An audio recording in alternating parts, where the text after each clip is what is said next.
सभी छात्रों के लिए नमस्कार।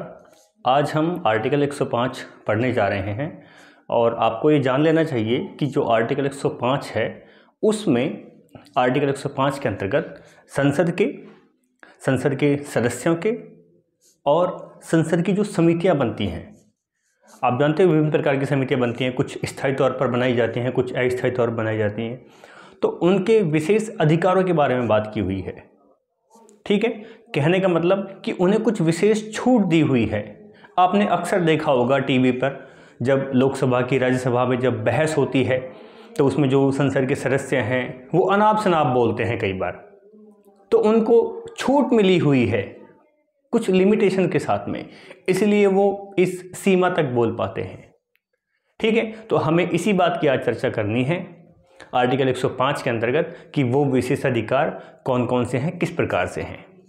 ठीक है, जैसे कि नॉर्मल तौर पे हम पढ़ें, हमने मूल अधिकारों में आर्टिकल 19 को पढ़ा था। तो आर्टिकल 19 के अंतर्गत हमने ये जाना था कि हमें बोलने की आज़ादी है, अर्थात अभिव्यक्ति की स्वतंत्रता है। तो जैसे हमें बोलने की आज़ादी है, ठीक उसी प्रकार से जो संसद के सदस्य हैं उन्हें भी संसद के सदनों में, लोकसभा में, राज्यसभा में संसद की कार्यवाही के दौरान बोलने की आज़ादी है, अपने विचारों को अभिव्यक्त करने की आज़ादी है। बात आप समझ पा रहे हैं? क्यों ये हमने विशेष अधिकार, ये विशेष छूट क्यों दी है? क्योंकि जो संसद के अंतर्गत सदस्य गए हैं उनको हमने चुन करके भेजा है ताकि वो हमारी समस्याओं को कम मुद्दा उठा सकें, हमारी समस्याओं से जो हमारी समस्याएं हैं उनसे सरकार को रूबरू करा सकें। और जब वो सरकार को रूबरू कराना चाह रहे हैं, वो सदन में हमारी बात उठा रहे हैं, तो उन पर कोई रोक टोक नहीं होनी चाहिए, उन्हें बोलने की आज़ादी होनी चाहिए। वो निर्भीक तरीके से, निडर तरीके से अपने विचार रख पाएँ, वो बोल पाएँ, वो अपनी बातों को सदन के पटल पर रख पाएँ। इन सभी चीज़ों के लिए ही हमने ये आज़ादी दी है, या यूँ कहें संविधान ने कुछ विशेष छूट दी हैं, विशेष अधिकार प्रदान किए हैं। आपको टॉपिक क्लियर हो गया होगा इसके साथ में। अब संसदीय प्रक्रिया हमारा टॉपिक चलता हुआ आ रहा है। हम आर्टिकल 104 तक पहले पढ़ चुके हैं। अभी हमें बात करनी है आर्टिकल 105 के बारे में। आर्टिकल 105 क्या कहता है? सीधी सीधी बात है, आर्टिकल 105 विशेष अधिकारों की बात करता है। ये विशेष अधिकार किसको मिले हुए हैं? संसद के सदस्यों को। कुछ सामूहिक रूप से मिले हुए हैं और कुछ व्यक्तिगत रूप से। हम जानते हैं संसद के दो सदन हैं, एक लोकसभा, एक राज्यसभा। तो जो दोनों ही सदनों के जो सदस्य हैं उनको कुछ विशेष छूट मिली हुई है, कुछ विशेष उनको अधिकार दिए हुए हैं, बाकायदा हमारे संविधान ने ये अधिकार दिए हुए हैं उनको। तो उसके बारे में हम चर्चा करने वाले हैं। अब मैं आपको समझाता हूँ। एक्चुअल में जब हम ये अधिकार पढ़ते हैं, विशेष छूट जो हम पढ़ते हैं, ये दो प्रकार की हो सकती है।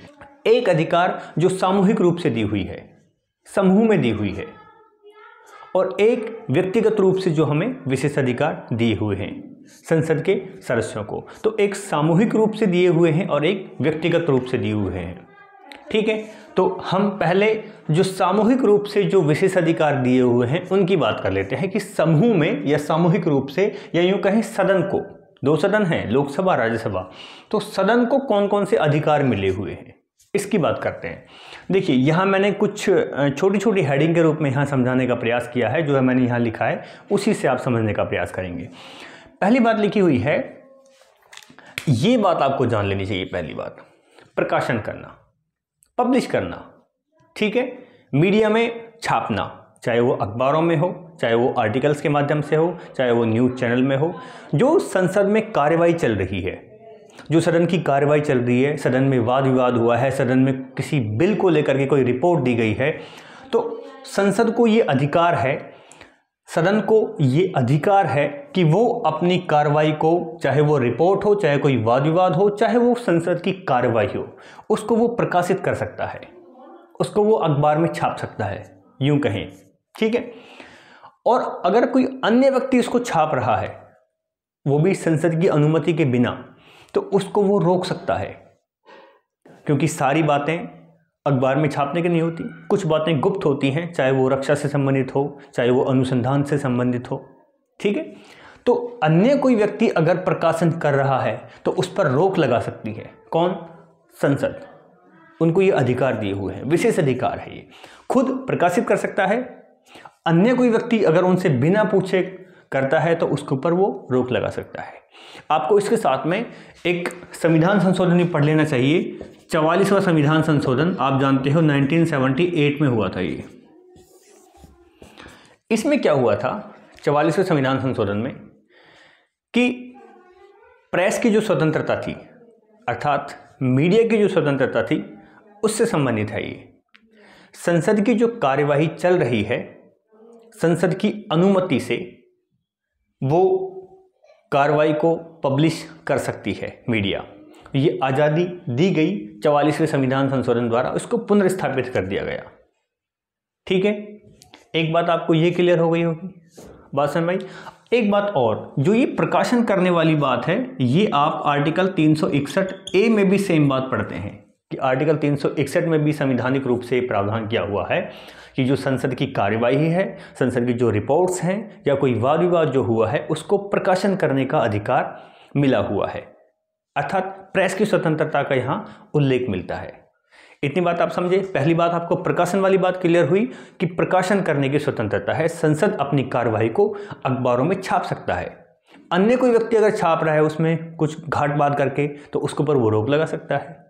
ठीक है, अगली बात देखिए, जब संसद का संचालन हो रहा है, संसद को किस तरीके से संचालित किया जाए, संसद की कार्यवाही किस तरीके से सुचारू रूप से की जाए, तो आप जानते हो हर किसी चीज़ में उसको सुचारू रूप से चलाने के लिए हर एक चीज़ में कुछ न कुछ नियम होते हैं। तो वो नियम, वो कायदे, वो कानून संसद को चलाने के लिए जो नियम बनाती है वो खुद बनाती है। ये उसका खुद का अधिकार है। भाई संसद में कार्यवाही किस तरीके से चलनी है, संसद के जो सदस्य हैं उनको किस तरीके से काम करना है, इस बात का नियम संसद खुद बनाएगी। ये उसका खुद का विशेष अधिकार है। दूसरी बात आपको ये क्लियर हुई नियम बनाने वाली। अगली बात देखिए, संसद की कार्रवाई चल रही है, उसमें संसद के सदस्य तो होंगे ही होंगे, जाहिर तौर पे बात है। कई बार ये होता है कि संसद की कार्रवाई में बाहरी सदस्य भी भाग ले लेते हैं, जो कि संसद के सदस्य नहीं हैं, अर्थात जो गैर सदस्य हैं। सदस्य तो भाग ले ही रहे हैं, जो गैर सदस्य हैं वो भी संसद की कार्रवाई में एक अतिथि के तौर पर, एक गेस्ट के तौर पर भाग लेते हैं। तो अब संसद को ऐसा लगा, चाहे वो लोकसभा में कोई बिल लाया गया है, चाहे वो राज्यसभा में कोई किसी बात पर चर्चा चल रही है, अब लोकसभा को ऐसा लगता है कि ये जो कार्रवाई चल रही है ये हमारे सदस्यों के बीच में ही होनी चाहिए, इसमें बाहरी सदस्यों का जो हस्तक्षेप नहीं होना चाहिए। तो ऐसी स्थिति में संसद बाहरी सदस्यों को बाहर का रास्ता दिखा सकती है।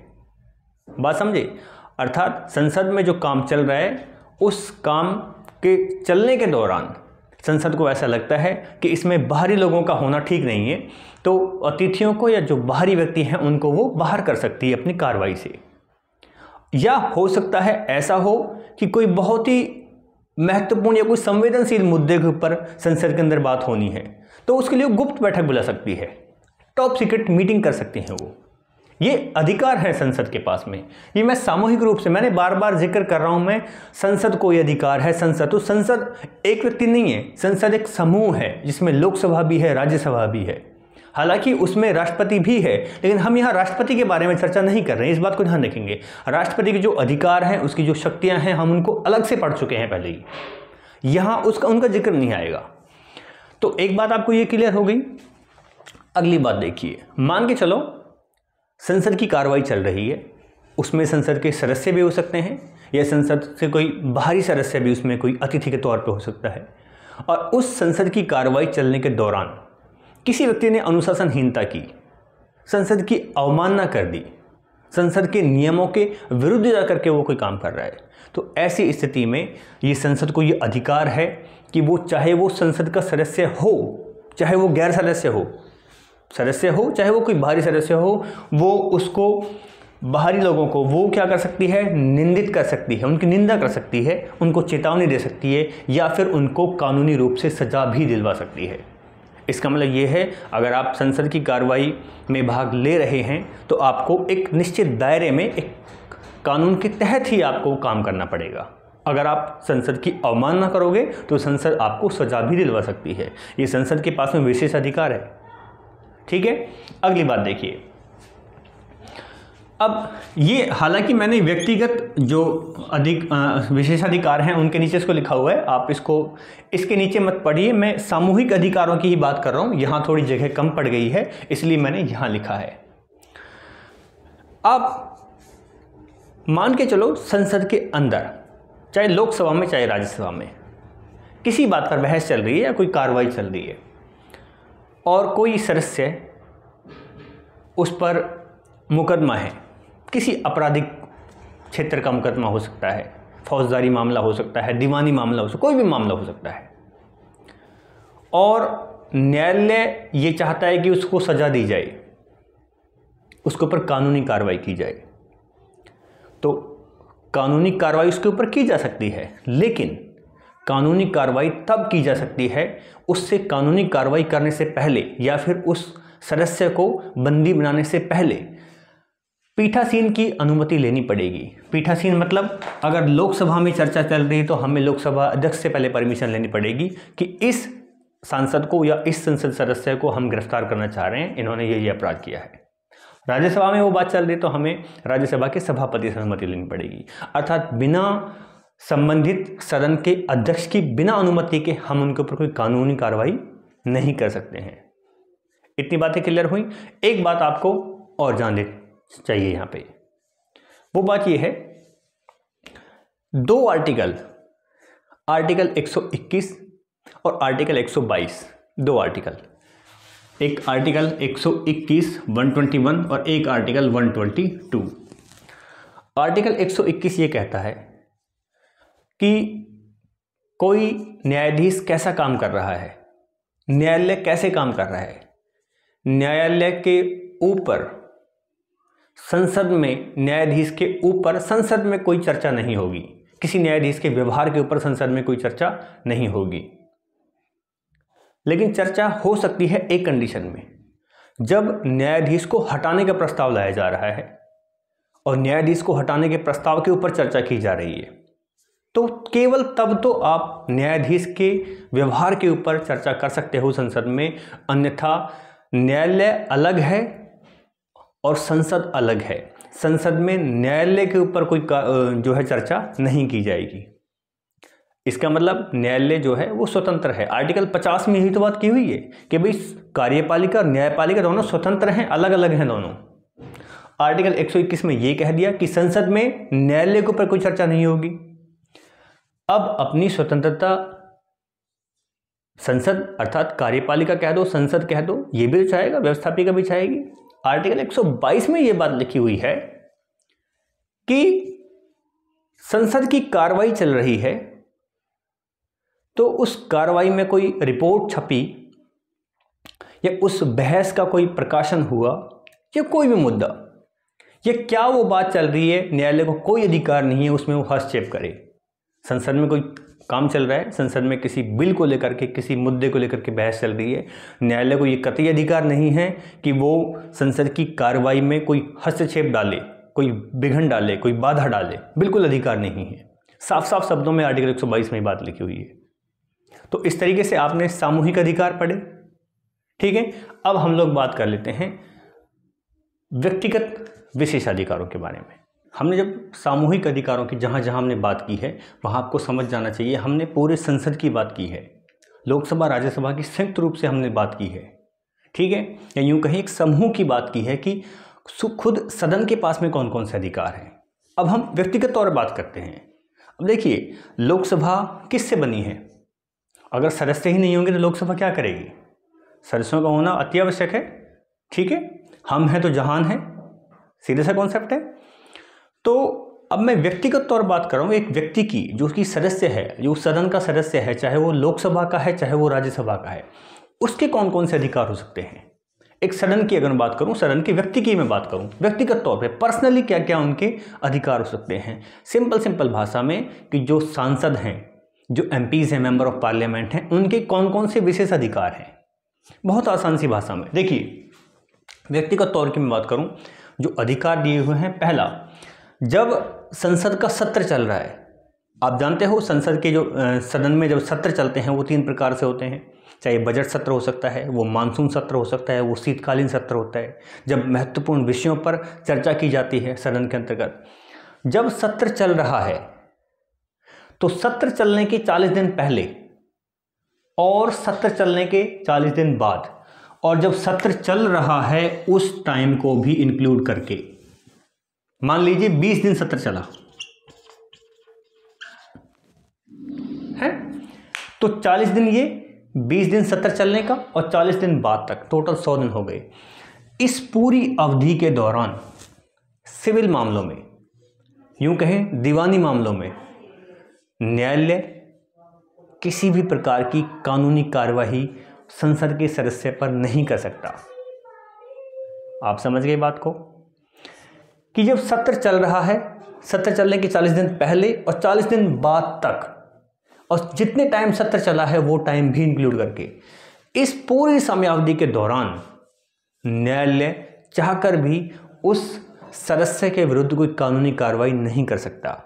ये मैं केवल सिविल मामलों की बात कर रहा हूँ, दीवानी मामलों की बात कर रहा हूँ। अगर आपराधिक मामला है, अगर उसने कोई घोर अपराध किया है, तो ऐसी स्थिति में संबंधित सदन के अध्यक्ष की अनुमति लेकर के उसके ऊपर कानूनी कार्रवाई की जा सकती है। मैंने सामूहिक जो विशेष अधिकार आपको पढ़ाए हैं, अभी मैंने बताया है अभी, ठीक है। मैं व्यक्तिगत तौर पर बात कर रहा हूँ। जब सत्र चल रहा है, सत्र चलने के 40 दिन पहले और सत्र चलने के 40 दिन बाद तक, उसके ऊपर कोई कानूनी कार्रवाई नहीं की जाएगी। एक बात, ये उसका विशेष अधिकार है। एक बात आपको ये क्लियर हो गई। अगली बात देखिए, जब सत्र चल रहा है, ठीक है, मान के चलो कोई सांसद है और उसके ऊपर कोई केस चल रहा है, कोई प्रॉपर्टी का विवाद हो सकता है या कोई वैसा गैर आपराधिक कोई मामला हो सकता है, और सत्र चल रहा है, वो सत्र में चलने के दौरान वो संसद में आ चुका है सांसद। अब न्यायालय उसको नोटिस भेजे कि आप गवाही दो न्यायालय में आकर के, या आप सबूत दो, आप प्रमाण प्रस्तुत करो, तो ऐसा अधिकार भी न्यायालय को नहीं है। अर्थात सत्र चलने के दौरान, मैंने आपको बताया था आर्टिकल 122 में, ध्यान कीजिए, आर्टिकल 122 में कहा था मैंने कि जब संसद अपना काम कर रही है तो संसद की कार्यवाही में न्यायालय कोई बाधा नहीं डालेगा, ठीक है। आर्टिकल 121 में मैंने ये कहा था कि जो न्यायालय काम कर रहा है उसमें संसद कोई बाधा नहीं डालेगा। बात समझ में आ गई। तो जब दीवानी मामलों की मैंने बात की है, आगे देखिए, जब सत्र चल रहा है और कोई लंबित मामला है, कोई पेंडिंग केस है, उस केस को वापस से खंगाला गया, वापस से निकाला गया और सत्र के दौरान उसको नोटिस भेजे जा रहे हैं, तो ऐसी स्थिति में भी उसको ये अधिकार है कि वो न्यायालय को मना कर सकता है आने के लिए। क्यों? क्योंकि सत्र चल रहा है, सत्र चलने के दौरान मैं नहीं आऊँगा, वो कह सकता है ऐसा। इतनी बात क्लियर हो गई। अगले देखिए, भाषण की स्वतंत्रता, बोलने की स्वतंत्रता, अभिव्यक्ति की आज़ादी की स्वतंत्रता। आप याद कीजिए आर्टिकल 19, आर्टिकल 19 आपको याद करना चाहिए जाहिर तौर पे। आप कहोगे आर्टिकल 19 में इसमें क्या अंतर है फिर, ठीक है, लेकिन आर्टिकल 19 में इसमें अंतर है। अंतर क्या है? आर्टिकल 19 में जो भाषण की या अभिव्यक्ति की जो स्वतंत्रता है, अर्थात फ्रीडम ऑफ एक्सप्रेशन जो दी हुई है, वो आम नागरिकों के लिए दी हुई है, ठीक है। लेकिन हम एक सांसद के तौर पर बात करें, मेंबर ऑफ पार्लियामेंट के तौर पे बात करें, तो वो बोलने की आज़ादी या वो बोलने की जो स्वतंत्रता है वो यहाँ अर्थात आर्टिकल 105 में सांसदों को दी हुई है। समझ गए बात को? क्यों दी है भाषण की स्वतंत्रता? क्योंकि हमने जो अपना एमपी जिताया है, हमने पार्लियामेंट के अंदर अपना जो प्रतिनिधि भेजा है वो इसलिए भेजा ताकि वो हमारी समस्याओं को सुलझा सके, हमारी समस्याओं को वो सरकार के समक्ष रख सके, वो बता सके कि यहाँ पानी की समस्या है, यहाँ बिजली की समस्या है, यहाँ शिक्षा की समस्या है, चिकित्सा की समस्या है। वो तभी तो उन समस्याओं को रख पाएगा जब उसको हम आज़ादी दी जाएगी, संवैधानिक रूप से आज़ादी जब दी जाएगी उसको। बोलने की स्वतंत्रता इसीलिए दी हुई है। तो ये ओवरऑल आर्टिकल 105 का हमने जिक्र किया। एक छोटा सा आर्टिकल मैं आपको और बता देता हूँ, यहाँ आपको छोटा सा है, आर्टिकल 106 को बता देता हूँ मैं। आर्टिकल 106 में क्या है? आर्टिकल 106 में जो अपने सांसद होते हैं उनके वेतन और भत्तों का जिक्र किया हुआ है कि भाई उनको कौन कौन सी सुख सुविधाएं प्राप्त की हुई हैं, उनका वेतन क्या होगा, उनके भत्ते क्या होंगे, जो कि संसद द्वारा तय किए जाते हैं। तो आर्टिकल 105 में सांसदों के विशेषाधिकार, संसद की जो समितियां बनी हुई होती हैं उनके विशेषाधिकार, स्वयं सदन के अधिकार। 106 में उन सांसदों को कितना वेतन मिल रहा है, कौन कौन से भत्ते दिए जा रहे हैं, इन सब का जिक्र किया हुआ है।